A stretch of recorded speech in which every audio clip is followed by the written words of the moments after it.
صلی اللہ علیہ وسلم. بہت شکریہ. لبیک یا حسین، لبیک یا حسین، لبیک یا حسین، یا حسین. آوازِ بلند صلوات. اللہم صلی علی محمد. فاتحہ. بسم اللہ الرحمن الرحیم. الحمدللہ رب العالمین الرحمن الرحیم مالک یوم الدین. ایاک نعبد و ایاک نستعین.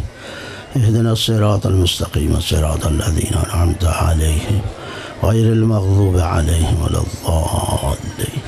بسم اللہ الرحمن الرحیم. قل هو اللہ احد اللہ الصمد لم یلد ولم یولد ولم یکن لہ کفوا احد. بسم اللہ الرحمن الرحیم. قل هو اللہ احد اللہ الصمد لم یلد ولم یولد ولم یکن لہ کفوا احد. بسم اللہ الرحمن الرحیم. قل هو اللہ احد اللہ الصمد لم یلد ولم یولد ولم یکن لہ کفوا احد. اللہم صلی اللہ. نعرہ تکبیر، نعرہ تکبیر، نعرہ رسالت، نعرہ رسالت، نعرہ حیدری، حیدری، نعرہ صلوات. اللہم صلی علی محمد. اس ادارے کی تعمیر و ترقی کے لیے بھی بلند آواز سے صلوات پڑھیے گا. محمد. اپنے اپنے مرحومین کی مغفرت و بخشش کے لیے، تمام تر مریضوں کی شفا یابی کے لیے، اور اپنی اپنی حاجات کی برابری کے لیے بھی بلند آواز سے صلوات. صلی علی محمد. دشمنان اسلام خصوصاً امریکہ اور اسرائیل، یہود اور ہنود کی نابودی و بربادی کے لیے بھی صلوات ہو. اللہم صلی علی محمد. علماء اعلام، مراجع اسلام، رہبر معظم، قائد ملت جعفریہ اور امام زمانہ کی صحت و تندرستی، سلامتی، عافیت، آپ کے تعجیل ظہور کے لیے بھی بلند آواز سے صلوات. اعوذ باللہ من الشیطان الرجیم. بسم اللہ الرحمن الرحیم. الحمدللہ، الحمدللہ رب العالمین، والعاقبۃ للمتقین، وجنت للموحدین المؤمنین المطیعین العارفین الکاملین، والنار للمعاندین المخالفین المخاصمین المنکرین العاصین الحاسدین.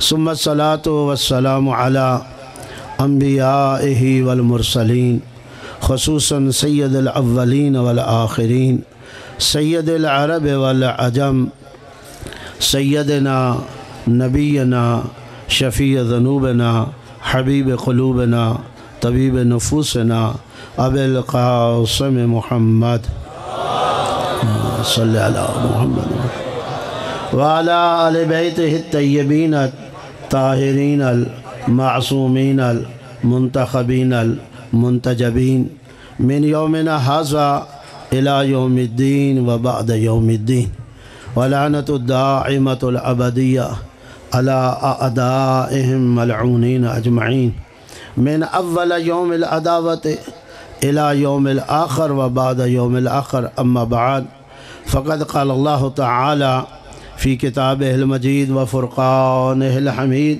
وهو اصدق الصادقین قولہ الحق. بسم اللہ الرحمن الرحیم. لقد خلقنا الانسان فی احسن التقویم. صلوات پڑھیے بحق محمد و علی محمد. میرے نہایت ہی واجب الاحترام سامعین کرام، حاضرین اعظام، خالق کائنات آپ کی ہماری اس عبادت کو اپنی بارگاہ میں قبول اور منظور فرمائے. اللہ رب العزت ان مجالس کو، ان محافل کو جہاں ہمارے لیے ذریعہ ہدایت قرار دے، وہاں وسیلہ نجات بھی ٹھہرائے. 25 منٹ مجھے گفتگو کرنا ہے اور 5 منٹ گزر چکے تھے جب میں بیٹھا ہوں. 3:30 مجھے بات جہاں بھی پہنچی ہے وہاں ختم کر دوں گا.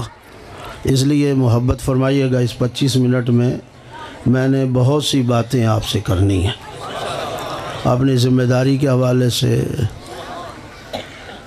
موجودہ حالات کے حوالے سے، اور پھر یہ جلسہ مدرسے کا ہے اور یہاں وہ لوگ آئے ہیں جو مخصوص ماشاءاللہ چنیدہ لوگ اور ایک ذہن ہے جو یہاں جمع ہے تشیع کا، اور آپ سے بہتر ان چیزوں کو کوئی نہیں سمجھتا اور نہ سمجھ سکتا ہے، اس لیے مختصر کو زیادہ سمجھیے گا، ٹو دی پوائنٹ بات کرنا چاہتا ہوں، اور وہ خطابی معاملہ، وہ لمبی تقریر وہ اب نہیں ہو سکتی، بہت سے حضرات پڑھنے والے ہیں۔ آیت جو میں نے آپ کے سامنے پڑھی ہے، پہلا نقطہ یہی ہے کہ اللہ نے حضرت انسان کو جو تاج شرافت عطا کیا ہے سائر مخلوقات پر، وہ 4 قسمیں اٹھا کے بیان کیا ہے، والتین والزیتون وطور سینین، کبھی موقع ملا تو اس کی تفصیل عرض کروں گا، وَهَذَا الْبَلَدِ الْأَمِينِ لَقَدْ خَلَقْنَا الْإِنسَانَ فِي أَحْسَنِ التَّقْوِيمِ، تین کی قسم، زیتون کی قسم، طور سینین کی قسم، اور اس شہر مکہ کی قسم کہ حضرت انسان جیسا تجھے بنایا ہے ویسا کسی کو نہیں بنایا۔ یہ اللہ آپ کی تعریف کر رہا ہے، خالق تعریف کر رہا ہے، جسے کوئی لالچ آپ سے نہیں ہے۔ جو آپ کا خالق ہے، جس نے بنایا ہے، وہ جانتا ہے کسے اور کیسا بنایا ہے۔ جائیے تفسیریں اٹھائیے اور کھنگالیے، جو بات آپ کو 1 منٹ میں ملے گی ممکن ہے کئی سالوں کے مطالعے کے بعد آپ کو حاصل ہو۔ یہ فیض ہے منبر رسول اور منبر حسین کا کہ آپ تک وہ باتیں پہنچ جاتی ہیں جو سالہ سال کے مطالعے کے بعد حاصل ہوتی ہیں، کہ انسان کو جو شرافت عطا کی ہے اور یہ تاج جو پہنایا ہے، یہ کس وجہ سے ہے؟ 2 ہی وجہ ہیں، ایک علم ہے، دوسرا عمل ہے۔ انسان علم اور عمل کی وجہ سے شرافت رکھتا ہے۔ اب سوال یہ ہے کہ یہ علم عطائی ہے یا کسبی ہے؟ بات پہنچی ہے؟ سمجھ رہے ہیں بات کو؟ ذرا میرے ساتھ ذہن میں لائیے گا۔ یہ علم انسان کی بات ہو رہی، میری آپ کی بات ہو رہی ہے، ہمارے لیے یہ علم عطائی ہے یا کسبی؟ اگر یہ عطائی ہوتا تو کسی کو اسکول جانے کی ضرورت نہیں تھی، کسی کو کالج میں جانے کی ضرورت نہیں تھی، کسی کو یونیورسٹی میں پہنچنے کی ضرورت نہیں تھی، کسی کو حوزات علمیہ میں جانے کی ضرورت نہیں تھی، عطائی تھا، اللہ دے دیتا۔ لیکن ایسا نہیں ہوا۔ انسان کا دینی مدارس میں اور علمی یونیورسٹیوں میں جانا دلالت کرتا ہے کہ یہ عطائی نہیں ہے، کسبی ہے، انسان کو حاصل کرنا ہے، یہ علم لینا ہے۔ جب علم لینا ہے تو آپ کو معدن علم میں جانا ہوگا۔ بڑی تیزی سے میں چل رہا ہوں، میرے ساتھ محبت۔ معدن علم میں جانا ہوگا۔ آج جس ماحول میں آپ پرورش پا رہے ہیں، جس ماحول میں آپ زندگی گزار رہے ہیں، جو اس وقت جنگ ادیان اور مذاہب کی جاری ہے، وہ تیر و تفنگ کی اب نہیں رہی، وہ علمی جنگ ہے۔ اور اگر جنگ جیتنا ہے تو کم از کم اگر کچھ نہیں، زیادہ نہیں، تو بالمثل ہتھیار ہونا ضروری ہے۔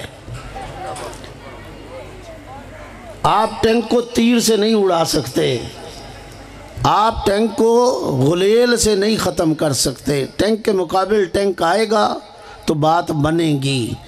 آج جو علمی ماحول ہے ادیان اور مذاہب کا، اگر آپ زندہ رہنا چاہتے ہو، اگر آپ چاہتے ہو آپ کا مکتب آگے بڑھے، آپ کا مذہب آگے بڑھے، آپ آگے بڑھیں، آپ کی نسلیں آگے بڑھیں، تو پھر آپ کو یہ جنگ کرنا ہے اور جنگ جیتنا ہے، اور یہ جنگ نعروں سے نہیں جیتی جا سکتی۔ یہ فقط درود پڑھنے سے یہ جنگ نہیں جیتی جا سکتی، یہ جنگ جیتی جائے گی مدارس کو آباد کرنے سے۔ اگر مدارس آباد نہیں ہوں گے تو آپ اس جنگ میں مار کھا جائیں گے، آپ اس جنگ میں شکست کھا جائیں گے۔ اور فقط مدارس سے یا علماء سے محبت کافی نہیں۔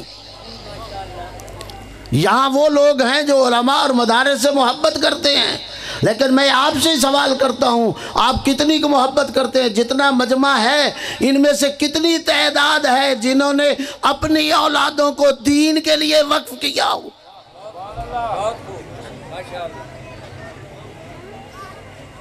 ذرا سوچ لیں۔ اللہ نے 10 5 6 بچے دیے ہیں، سب کی خواہش ہے ڈاکٹر بنے، انجینئر بنے، باہر چلا جائے۔ کتنوں کی خواہش ہے میرا بیٹا عالم دین بنے؟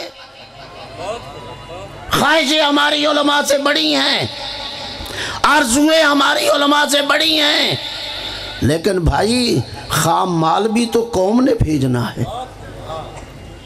اگر آپ یہ مال بھیجیں گے نہیں تو مدرسے کیسے آباد ہوں گے؟ رائفل آپ رکھ لیں، اس میں گولی نہ ہو، اس رائفل کا کیا فائدہ؟ اگر چاہتے ہو آپ کے ہاں شیخ الحدیث پیدا ہوں، چاہتے ہو آپ کے ہاں مفسر آئیں، چاہتے ہو آپ کے ہاں مورخ آئیں، چاہتے ہو آپ کے ہاں فیلسوف آئیں، چاہتے ہو آپ کے ہاں فقیہ پیدا ہوں، چاہتے ہو کہ آپ کے ہاں مجتہدین آئیں، تو پھر اپنی اولادوں کی قربانی دینا ہوگی۔ اگر حسین اکبر جیسے بیٹے کو اللہ کے راستے پہ قربان کر سکتا ہے تو تیرا بیٹا کوئی اکبر سے زیادہ عزیز نہیں ہے۔ میں بڑی تیزی سے جا رہا ہوں۔ حجر بن عدی کو جب امیر شام نے قید کر لیا اور 30 بندوں کو کہہ دیا اس کی گردن اڑا دی جائے، تو حجر بن عدی کا بیٹا بھی انہی میں تھا۔ جب قتل کرنے کے لیے کہا گیا تو حجر بن عدی نے کہا پہلے میرے سامنے میرے بیٹے کی گردن اتارو۔ توجہ کیجئے گا، میرے بیٹے کی گردن اتارو۔ انہوں نے کہا اب میں تفصیلات نہیں، انہوں نے کہا بھی یہ عجیب ہے، ہمیشہ جس کا جوان بیٹا جا رہا ہو وہ کہتا ہے پہلے میری گردن اتار دو، میں دیکھ نہ سکوں اپنے۔ آپ عجیب کہہ رہے ہیں، آپ کہتے ہیں پہلے میرے بیٹے کی گردن اتارو، تمہاری بھی تو اترنی ہے۔ کہا اترنی ہے لیکن پہلے میرے بیٹے کی اتارو۔ کہا کیوں؟ کہا اس لیے کہ میں اطمینان کے ساتھ مرنا چاہتا ہوں کہ میرا بیٹا علی کے راستے پہ گیا، کسی اور راستے پہ نہیں گیا۔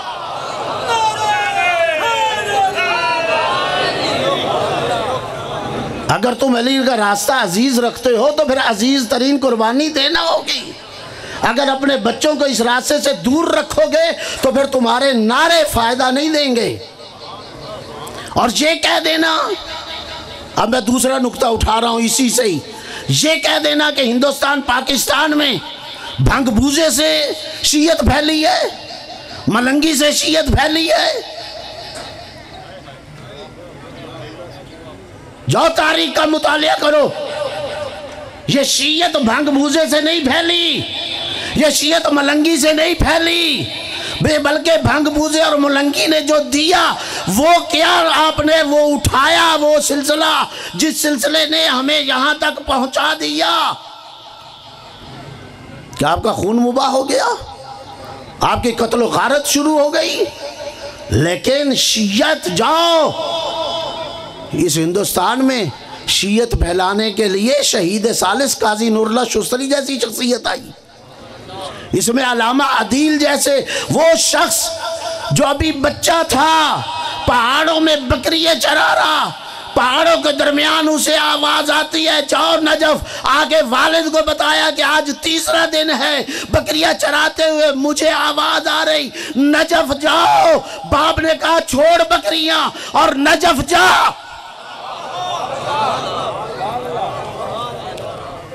توجہ ہے یا نہیں؟ میں بڑی لمبی بات کرنا چاہ رہا تھا لیکن وقت نہیں ہے۔ کہا چھوڑ بکریاں اور جا نجف، مجتہد بنا، ہندوستان لوٹا۔ اس وقت پاکستان کا وجود نہیں تھا، یہ 7 ملک، وہ علامہ عدیل، وہ مجتہد جب آئے اللہ نے 5 بیٹے عطا کیے، 5 دین کے سپرد کیا اور 5 کے 5 مجتہد بنے۔ یہ دین ان کے ذریعے پھیلا ہے۔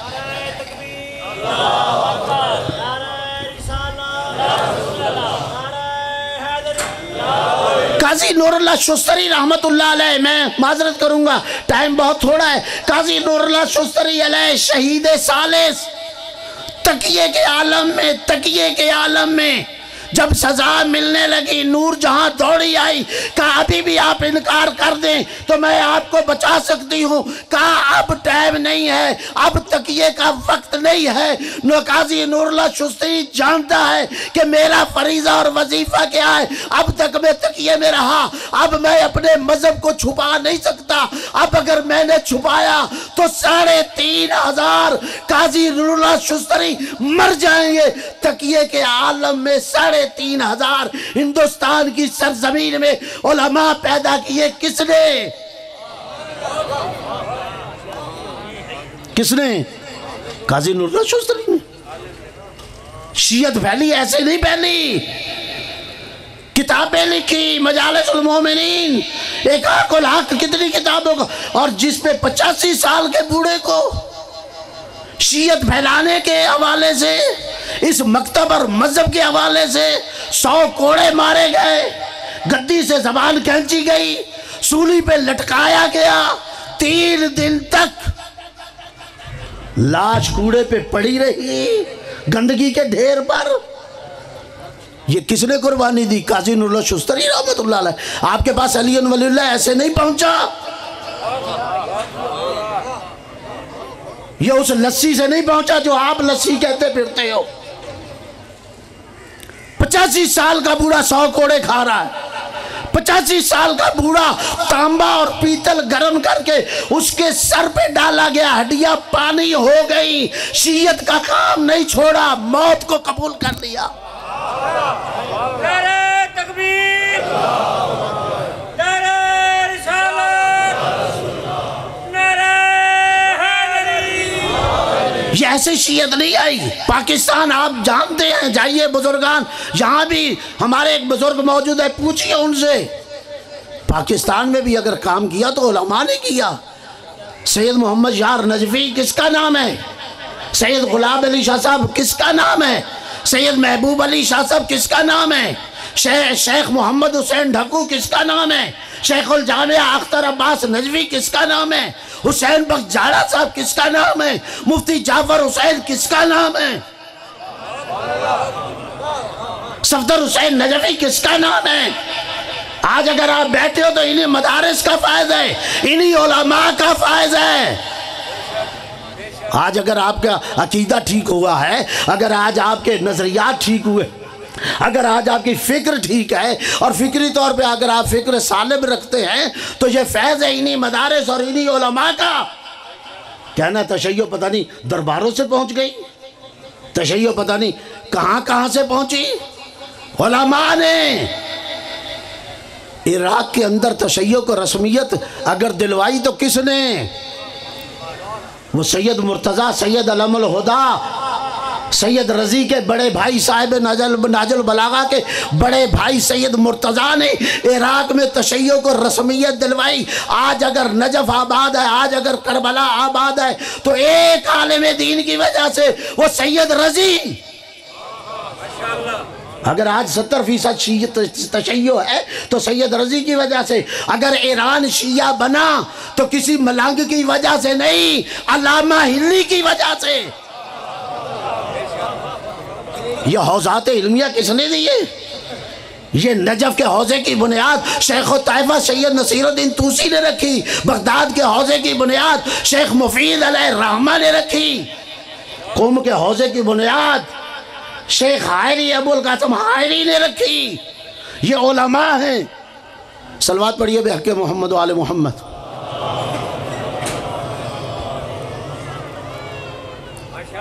محمد و آل محمد صلوات۔ اجازت ہے قبلہ؟ توجہ ہے کہ نہیں؟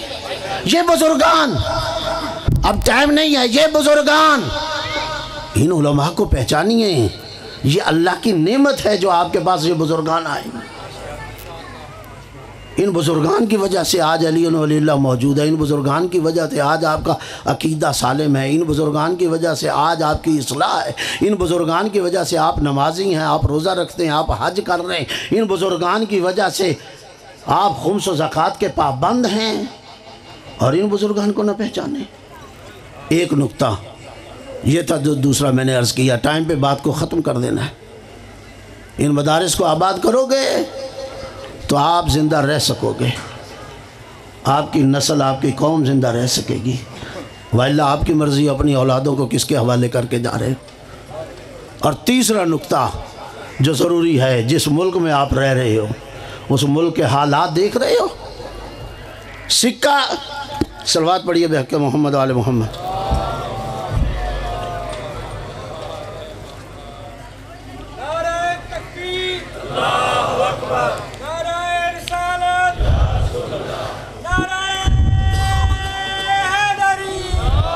مجھے فرمایا گیا اس موضوع کو ذرا اور بیان کریں، اگرچہ ٹائم تھوڑا ہے اور میں تو اپنے ٹائم پہ بات ختم کرنا چاہ رہا تھا۔ میرے دوستو، ہوش کے ناخن ہمیں لینا ہے۔ مدرسے خالی ہو رہے ہیں، علماء پیدا نہیں ہوں گے تو کون مقابلہ کرے گا؟ کون جواب دے گا؟ تم میں سے کوئی حجر ندی بھی تو بننا چاہیے، تم میں سے تو کوئی حر بھی بننا چاہیے۔ امام کے پاس جب آ کے کہا مولا جہاں آپ نے اتنا کرم کیا ہے وہاں ایک خواہش اور بھی پوری کر دیجئے۔ کہا کیا؟ کہا میں چاہتا ہوں پہلے میرے بیٹے کو اجازت دیجئے مرنے کی۔ کہا حر جی کیا؟ کہا میں دیکھنا چاہتا ہوں جوان کا غم کتنا ہے، اپنے بیٹے کو مولا کے راستے پہ قربان کیا۔ میرے محترم، اس وقت سکہ رائج الوقت طاقت ہے، طاقت۔ آپ کو اپنی قوم کو حق جو لینا ہے وہ آپ نے چھیننا پڑے گا۔ اب یہ حکومتیں آپ کو دینے کے لیے تیار نہیں، وہ آپ کی اذانیں روکنا چاہتی ہے، وہ آپ کو دیوار کے ساتھ لگانا چاہتی ہے، وہ آپ کو چار چوب بند کرنا چاہ رہی ہے۔ اور ہاں، ہم یہ کہیں گے یہ تمہاری خواب خیالی ہے۔ 1400 سال سے تم اس قوم کو آزما رہے ہو۔ ہمارا خون مباح ہے، ہم اپنی اولادیں اس راستے پہ قربان کرنے کے لیے تیار ہیں۔ ہمیں تو عادت ہے، موت ہمارے لیے سعادت اور شہادت ہے۔ ہم نسلوں کو قربان کریں گے، اپنے مذہب کو قربان نہیں کریں گے۔ ذرا بس رک جائیے، بڑی مہربانی، مجھے کچھ لے جان۔ آج حکومت یہ سمجھتی ہے کہ ہماری عزاداری روک لے گی، آج حکومت سمجھتی ہے کہ ہمارے جلوس روک لے گی، آج حکومت سمجھتی ہے ہماری مجالس روک لے گی۔ یاد رکھو، ہم نے 20 دفعہ کہا یہ تمہاری حکومتوں کے مقابل نہیں ہے۔ ہمیں تخت نہیں چاہیے، ہمیں تاج نہیں چاہیے، ہمیں یہ سیاست نہیں چاہیے، ہمیں کچھ نہیں۔ آپ کرو حکومت، آپ چلاؤ ملک، لیکن اس عزاداری کے آگے نہ ہو، نہیں تو تمہارا نشان بھی نہیں رہے گا۔ لبیک یا حسین، لبیک یا حسین۔ اور جو سمجھتا ہے کہ اذان کو روک کر اب تک ہم منتظر ہیں، وہ کراچی کے اندر ایک مکان کے اے سی کے اندر بیٹھ کر وہ کانفرنس کرنے والے کہ ہم یہ اذان نہیں دینے دیں گے، یہ دہشت گردی ہے۔ علی ولی اللہ دہشت گردی نہیں، علی ولی اللہ کو چھوڑنا دہشت گردی ہے۔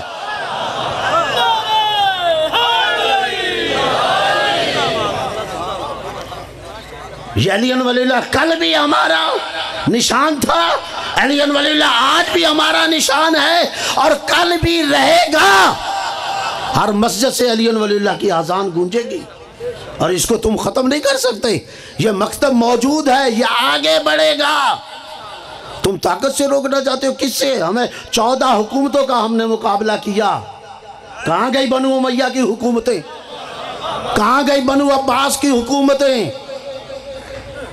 تمہیں علی ولی سے ہی اختلاف ہے؟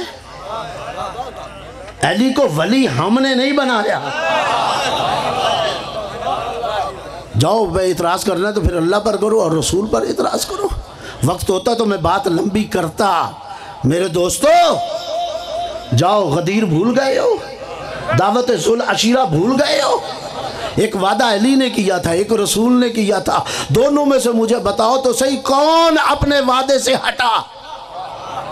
جو رسول نے کہا تھا انتا خلیفت من بعدی، کہ تو میرے بعد خلیفہ، میرا وارث، میرا جانشین ہے، جو وعدہ پہلے دن کہا تھا، اور رسول علی نے کہا تھا میں تیری نصرت کروں گا، یا بتاؤ علی ہٹا ہو یا رسول نے وہ وعدہ چھوڑا ہو؟ پھر غدیر بھول گیا، جہاں رسول اسلام نے پورے حاجیوں کو بٹھا کر 3 دن بٹھایا اور کہا علی کے ہاتھ پر آؤ، کرو بیعت۔ جس کی بیعت کی جائے اس سے بیعت مانگی جاتی ہے۔ وہ غور فرمایا نہیں فرمایا؟ جس کی بیعت کی جائے اس سے بیعت مانگی جاتی ہے۔ اتنے لوگوں نے بیعت کی اور آج بھی یہ جملے موجود ہیں، یا علی انت مولائی و مولا کل مومن۔ علی آج کے بعد تو میرا بھی مولا ہے اور ہر مومن کا مولا ہے۔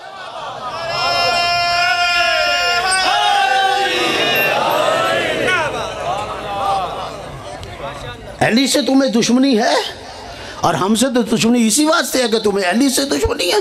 خدا قسم ٹائم نہیں ہے، میں بار بار دیکھنا چاہتا ہوں، دیکھ رہا ہوں، کیا کروں.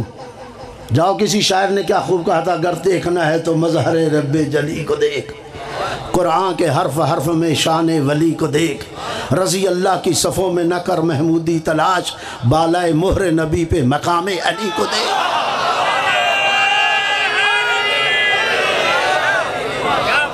اور یہ گیدڑ بھبکیاں ہمیں نہیں ڈرا سکتی.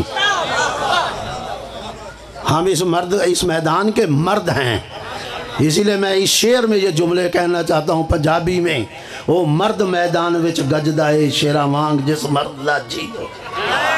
وہ مرد میدان وچ گجدائے شیرہ وانگ جس مرد دا جی ہوئے. اسلام تے کل ایمان پیچھے جان جائے تے نہ لباتے سی ہوئے. وہ جڑا پاگلہ نو مننے ولی اللہ، وہ پاگل نہ ہوئے تا کی ہوئے. علی ولی نو مندہ او بندہ جڑا بندہ حلال دا بھی ہو.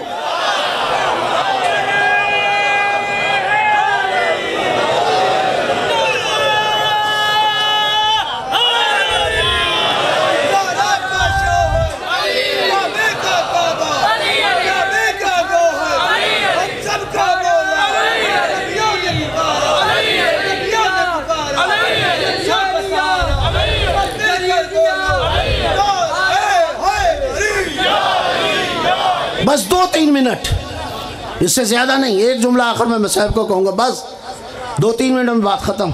اور جہاں پنجابی اردو کی سنائی، پنجابی کی سنائی، وہاں سرائکی بھی آپ کی زبان میں ایک چند مصرے کہہ جاتا ہوں. حق باطل دا جگ دنیا وچ آن بہوں لڑ مچا. حق باطل دا جگ دنیا وچ آن بہوں لڑ مچا. او چار خدا دنیا وچ آئے ترے جھوٹے ایک سچا. چار مسلے ایک حق دا ترے باطل تے کم کچا. ابا لمہ پورب پچھم چوں وچوں ایک اچھا. او سینی ستل کبال تے ریشم چوں وچوں ایک لچھا. او ایک دے دردہ سگ بن ونجنا بننا ای دا وچھا. قسم خدا دی نام علی دا ساڈے لونوں وچ رچھا. او جے کو نال علی دے بغض ہوئے او کو سمجھی سور دا بچہ.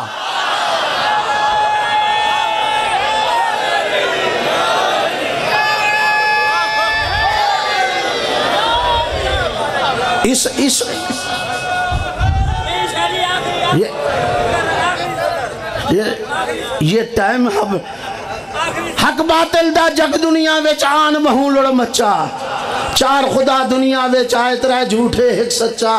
چار مسلے ایک حق دا ترے باطل تے کم کچا. ابا لمہ پورب پچھم چوں وچوں ایک اچھا. او سینی ستل کبال تے ریشم چوں وچوں ایک لچھا. او ایک دے دردہ سگ بن ونج نہ بننا ای دا وچھا.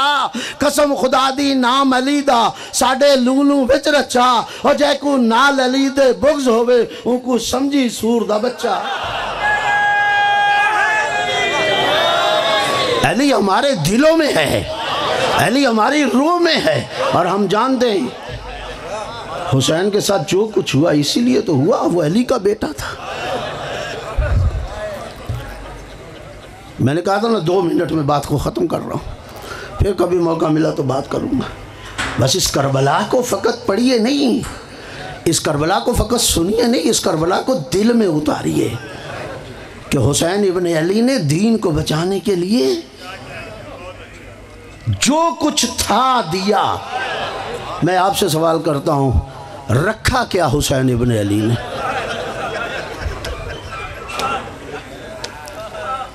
اس دین کو بچانے کے لیے کوئی چیز بچائی؟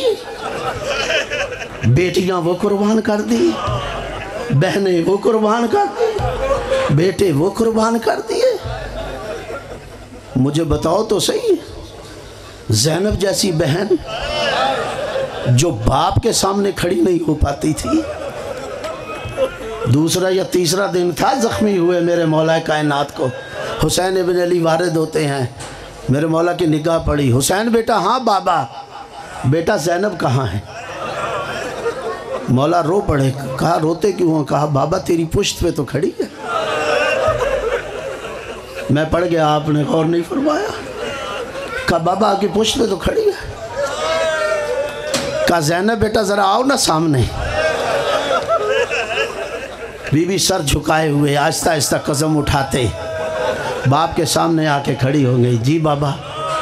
بیٹا دیکھ میرا سر شگافتہ ہے, دیکھ تکلیف کی حدت اور شدت ہے, دیکھ میں جانتا ہوں تو بڑا پیارا قرآن پڑھتی ہے, تیری تلاوت بڑی اچھی ہے, ذرا کرنا تلاوت, پڑھ قرآن.